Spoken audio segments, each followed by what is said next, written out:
What is up, all moviegoers? TCT back again, and as promised, I'm back home, which means now I can talk about that film that I saw yesterday, The Batman. First of all, if you've not seen The Batman, it's in theaters now. Go see it before you listen to anything I have to say. I will be talking about spoilers. First and foremost, I do want you to see this movie. This is a Batman movie like anything you've ever seen before. Unlike anything you've ever seen before. It is very different. I want you to experience it for yourself. I keep getting people telling me, you're ruining the movie. Okay, don't watch the video. I'm not ruining the movie for you. Don't watch the video until you see the movie. Okay, I keep telling you guys that. Quit telling me I ruin things. Okay, you watch the video, but I'm telling you right now, don't watch it if you haven't seen the movie and you don't want to be spoiled on it. It comes out next month in April on HBO Max. You can wait till then to watch my video. There's no rush in watching this video, guys. But I want to let you know my thoughts on this movie. Okay? This movie, to me, and guys, stop now if you haven't seen this movie, okay? Stop now. This movie, to me, is unlike any other Batman that's ever been done. People are comparing it to The Dark Knight. You can't do that. You can't do that because Robert Pattinson put together a Batman, him and Matt Reeves put together a Batman that's just like the comic book. That's just like the comic book. The Bruce Wayne is not like the comic book, but Batman is the world's greatest detective in this movie. So if you grew up watching, like the Adam West stuff and like the whole detective type thing, and you like the darkness of Batman, you like the brutality of Batman, but you also like how corrupt and evil Gotham City is. Gotham City is a character in this. It's its own thing, which I really appreciate that because there's not many Batman movies that make Gotham City terrified of Batman the way that they are in this movie. Like, I know Batman Begins hinted at it. It's like, the thing they say about him, can they really fly? Like, they're scared of him, but they don't know what to expect. In this one, at the very start, you see somebody robbing a bank, or robbing a store, rather, not a bank. And they go outside, and they're wearing a mask, and they look up in the sky, and the bat signal's on. They're already terrified because they just committed a crime. They did something incredibly bad. And they know that there is a man out tonight. When that signal's on, he's out. And all of a sudden, these people, like, they show these crimes, and they show the people looking down the alleyway in the complete darkness. Do I go down that alleyway, or do I continue on the lit streets? Like, they look up in the sky, and they look at the alleyway, and they're like, I don't want to go in the darkness because Batman could be there. And that's what the point they were trying to make is Batman is not God. And that's the point they make in the comic books. He is not God. Okay, Batman is an idea. He is terror. He is vengeance. That's exactly what he is in this movie. He is a man to be scared of if you do anything bad. If you do anything bad, you need to be afraid of the consequences because that man will be coming after you if he knows you did bad. So let me just say bravo for the fear aspect. That was beautifully done, Matt Reeves. I enjoy it. I love your cinematography in this movie, by the way. Like I said, I'm not going to compare it to other movies like in rewatchability. Like Dark Knight, you can watch all day long. This one is more of a spectacle. Like, this is something you watch on a special basis. Of course, over the years, as it gets older, it's definitely going to be rewatchable. It definitely will be. It's great. Now, Robert Pattinson, to me, I knew when they casted him, he took a lot of crap. He took a lot of hate for this. Shut everybody up. His emotion, the way he stood there, the way he terrified criminals just by staring at them and barely talking. He talks to them like this, like in a low, shallow voice, just like Batman does. Perfect. Perfect as Batman. He nailed the character. Bruce Wayne, on the other hand, they have a chance if they decide to do a sequel. Apparently, they might not. Who knows? If they decide to do a sequel, they've got to get Bruce Wayne going. His Bruce Wayne was just like Batman. It was brooding. He wasn't really doing much. He wasn't like the billionaire playboy that we know. It was different. It was very Terry McGinnis. Like, if you've ever seen Batman Beyond, it's very Terry McGinnis. He's kind of a loner to himself. It's just him and Alfred. And Alfred was very well done, by the way, by Andy Serkis. The only thing I was disappointed in is there was not enough of him. There was not enough of Alfred. He definitely had a big role, though. A very big role. And I was super impressed with what Andy Serkis was able to pull off in the movie, especially seeing as how he was helping him solve some of the crimes, like with the hieroglyphs and stuff like that. That was very well done. You know, by the way, let's get into that. The Riddler.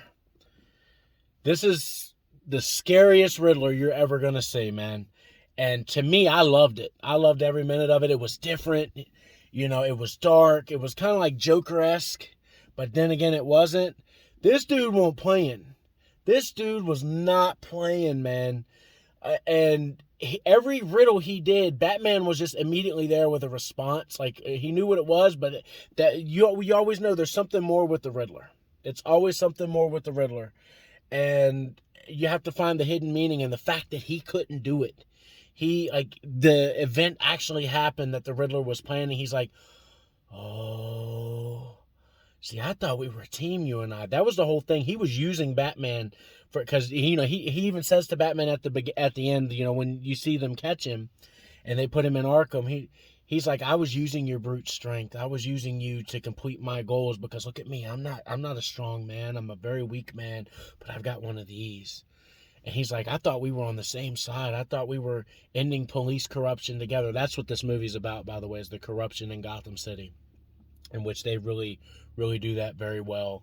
Gotham City is its own character in this, and I love it. Like, you know, you follow a murder that leads to the Ice Lounge, which is the Penguin's territory, who works for Carmine Falcone, and they're looking at a photo of someone who was missing that was involved in a murder. There's a girl who's a waitress there, and she notices the girl, and Batman's like, you know, he's just staring at her. He's not like, while he's talking to Penguin, he's just staring at her. He's like, oh, this chick knows something. And then she walks away. And people are like, oh, that's too coincidental. That's Selena Kyle. That's Catwoman. And that was just too coincidental. I'm like, no, it's not. She was there at the Penguin's Lounge in order to get information about the money that she was trying to steal. You know, so very coincident. Like, he was there to get information about this girl whom she was living with at the time, her friend. And he just stood there. Like, he catches things. Like, he's just like,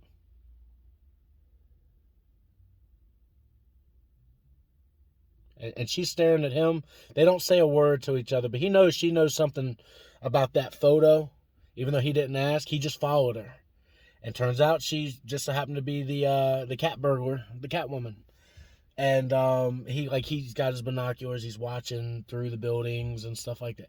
It's very, if you like police shows, CSI, like spy type stuff, that's what this movie is.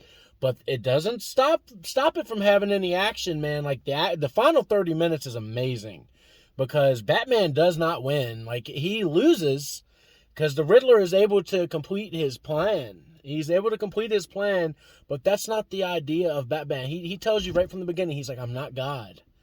He's like, I'm a man trying to do the right thing, trying to, you know, stop these things from happening because I'm the only one that can. But he learns throughout the movie that he's also a symbol of we can be better. And they had the new mayor-elect trying to spread that message herself, which is really well done. Like, you know, and you know, at the end of the movie, Riddler is able to complete his ultimate plan with all the riddles and everything going on. His ultimate plan was to blow up, you know, the walls of Gotham and have it like start flooding. So Gotham's flooded underwater, and everybody goes into Gotham Square Garden. That's where the mayor is, and like she gets trapped. Batman's in there fighting up on top of the scoreboards, the Titantrons and stuff like that. And they're all witnessing Batman do this. Like they're watching Batman try to save them, even though not all of them are getting saved because, like he said, he's not God. It's just like in the comic books. Like, everybody thinks a superhero is supposed to save everybody. There's no way they can. That's why Man of Steel took so much crap because of, all the damage and stuff that was done. He's not God. There is no God other than the main God himself. And the best you can do is save as many as you can with the ability that you have. That's the message of this movie for Batman fans. Oh, Christian Bale would have saved him. No, he wouldn't have. He wouldn't have. That's too comic booky. There's no way he can save everybody. He didn't save some of the police that got murdered in that. So to say that Batman, I know there's going to be people watching that and oh, he could have saved them from getting electrocuted. No, he wasn't there yet. He was speaking to Riddler at the time he was on his way to that event after learning what was happening. So yeah, I really enjoyed the fact that he did not win. The Riddler won. But he also lost in a sense because he thought Batman was going to be his friend, and when it turned out he wasn't, he was very disappointed. And there was a man in the cell next to him. I won't get into that because I'm not sure if it was Joker or Two-Face, but we're going to find out soon enough who that was if they decide to continue with it. I think it was a test to see whether we would respond to that. Someone speaking to Riddler in the next cell, and it sounded like Joker, but it looked like Two-Face. I don't know. Because they both were kind of maniacally laughing at the end of it, which, if you watch any of the Joel Schumacher movies, that's all the crazy villains. They all do that. Riddler does that. Joker does that. Two-Face does that. Penguin does that. Come on. You don't know who that is. Even though Matt Reeves says it's a kind of a test Joker, I'm like, I don't believe you could spin that off any way that you want to do it. But let me get back to Batman saving these people. So he saves these people at the end. The harbor starts flooding Gotham Square Garden, and the mayor-elect is trapped under the beams and all that stuff. So he puts a flare on, and you see him holding the flare up, and he puts his hand out, right? He's the symbol of peace, of hope right there. He's in the shadow. You don't really see his face. All you see is the red.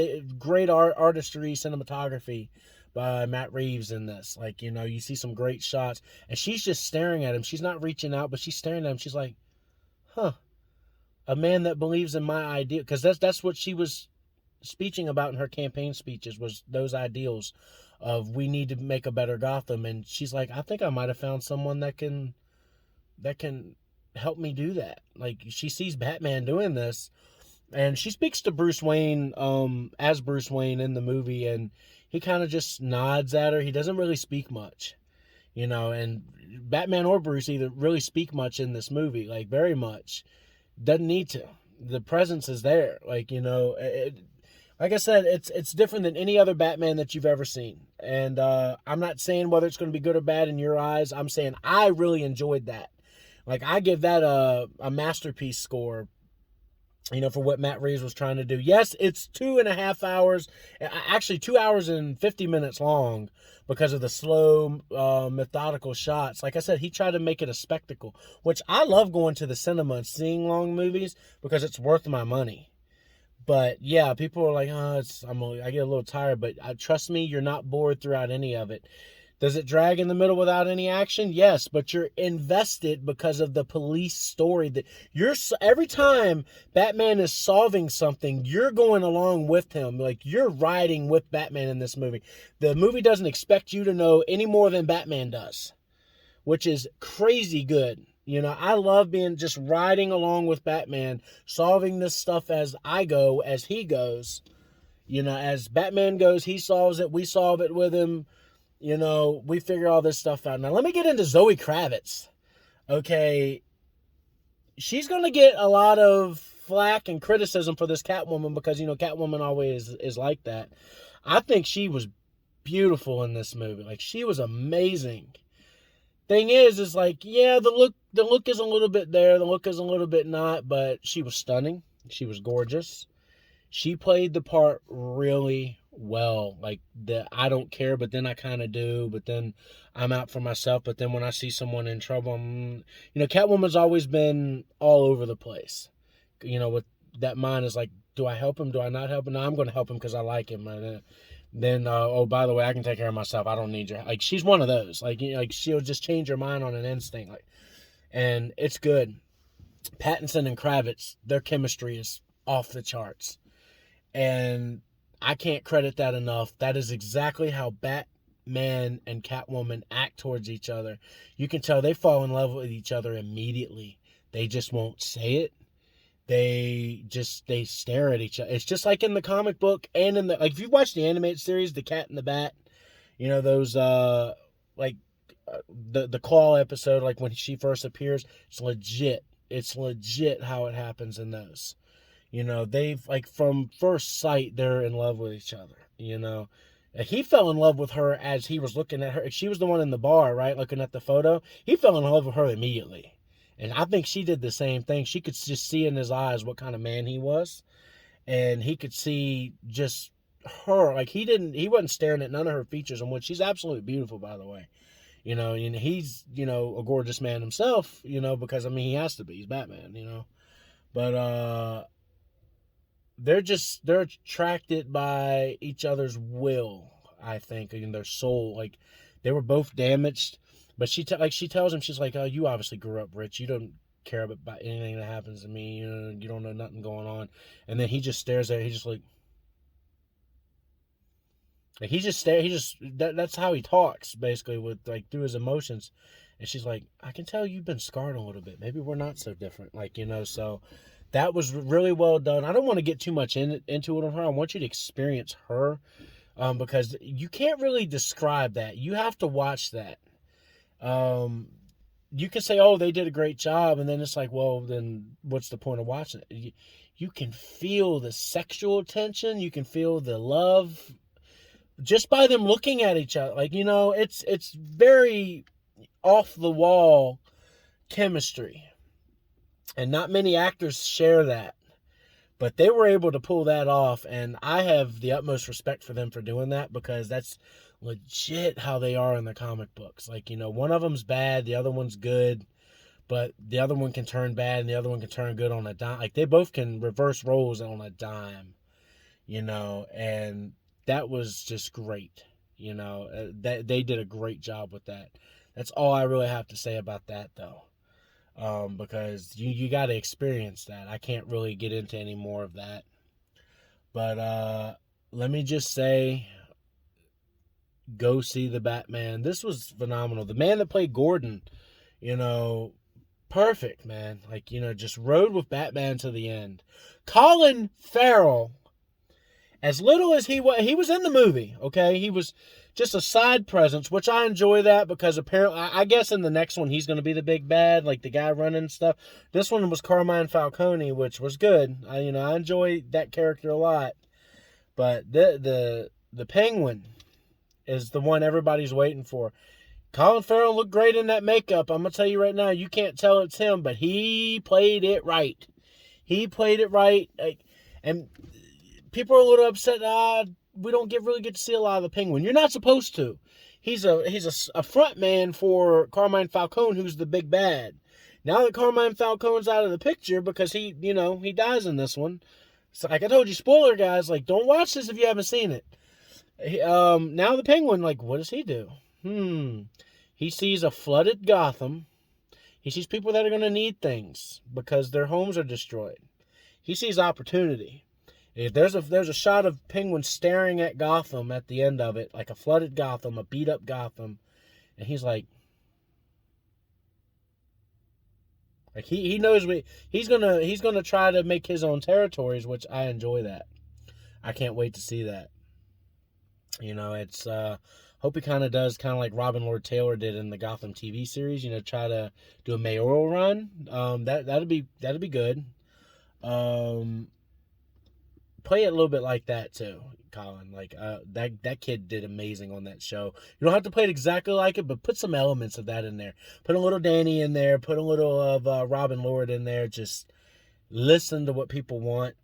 But he was fine. He was the side character, because one thing led you to this character that led you to this character. So, like, he was looking into the murder of this, politician. that led him to this girl that was standing with him, that led him to the Penguin, that led him to Catwoman, that led him to Carmine Falcone. You see, everything, it's a detective story. One thing carries you to the other, and I love movies that do that because you have to have a perfect script in order to do that. Wasn't a perfect script, but it was the perfect outcome to where Riddler was just toying. Like, in order to get to Riddler, you got to get to Falcone, who had Penguin underneath of him, who had Catwoman coming after him in order to get to Falcone. Like, everything matched. Everything fit. That's why people are like, oh, it's convoluted. I'm like, no, it's just really good storytelling.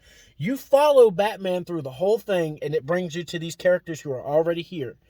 You follow Batman, it brings, like I said, it brings you to Penguin. It brings you, that brings you to Catwoman. That brings you to Carmine Falcone.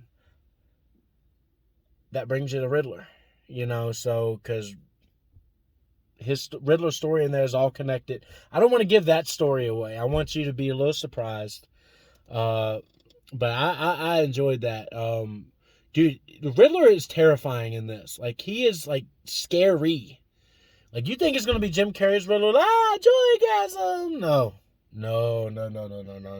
Nowhere close. No, this is more Heath Ledger Joker-esque, like when he's on the video, he's like, why do you dress up like him? Like, one of those types, right? But this one's like, hello there. Hi. Like he's looking at the camera and, hi. He's creepy. He wears a little leather mask and it's really good. It's really good. What do I give the Batman? A+, obviously. A+, obviously. Is it rewatchable? Yes, it's very rewatchable. People are, they're trying to be like, oh, I can watch The Dark Knight all day. Can I watch this all day? Well, if you've got 3 hours, then yeah. But like, people were complaining they should have cut stuff out. I'm glad they didn't. Like, the story needed it. Like, it really needed it. People would have complained they cut things out if they had cut things out. You can't win. Warner Brothers can't win with these DC fans. But they don't know what they want. There's some people who are like, oh, this movie's dumb. It's like, you guys never picked up a Batman comic then. Like, this is as Batman of a movie as you're going to get. This is Batman. Like, this, he's in the suit. Let me say this. He's in the suit 90% of the time. He's almost never out of it. Throughout the whole movie, he's dressed in the dang thing. Like, he's dressed in the suit. Okay, so if you want to see him dressed in the suit, there you go. This is a Batman movie. This is a world's greatest detective movie. Enjoy every minute of it. Like, and thank you to my stepdad, because the reason why I couldn't do this last night, I was with him, took him to see it for his birthday. He's a huge Batman fan himself. He loved it. I heard him say, holy shit, throughout the movie, like a bunch of times. There was some good action fight. There was good fighting, and the fighting, the gun shit, all the choreography was done great. Okay, let me just say that. But that's it for the Batman, you guys. You wanted me to do a review on it? I loved every second of it, man. I didn't have too many things bad to say about it, other than, I wish they could have used Alfred a little bit more. Catwoman, she was in it and then out of it and then in it and out of it. She was, kind of all over the place in it, but I'm glad that she put on the performance that she did. Robert Pattinson, great, buddy. Great. Bravo. I'm just going to say bravo. I knew it when you were signed. People were bashing on you because you're the Twilight guy. I knew it when you were signed that you were going to be a good Batman. Bruce Wayne, they need to work on that in the second one. Please work on that in the second one. If there's one thing I can give Matt Reeves is work on Bruce Wayne, get him going. Bruce Wayne was nowhere to be found in this. Even though he's in it, like, he's basically brooding just like Batman is. Great feel. Great feel, man. I can't say nothing else about this. This is perfectly well done. Perfectly well done. For those of you who want to go see it, you're going to enjoy it. If you don't want to go see it, it's going to be on HBO Max in the middle of April, they said. So about 45 days from now. If you're watching it in April, it's probably already out. Just wait for it. But I think this is something you got to see in the cinema. It's a spectacle. It really is. It's great. The Batmobile scene, you need to see that in the cinema. It's great. Perfect. But that's going to be it, guys. Like, subscribe, favorite the Batman A+. You guys did a great job. I pray that you do a sequel to this. We need more. DC, you guys are rolling when it's not part of the DC Extended Universe. When it's just these single films, this is where you guys are strong. You don't need to do a universe. You don't need to copy Marvel. Just keep doing different variations of these heroes. People love it. I loved it. You focus all your time into doing that. So continue to do that. But like, subscribe, favorite, and as always, this is TCT signing off. Have a great day, everybody. Have a great week. Go see The Batman in theaters now and on HBO Max in April. Check it out.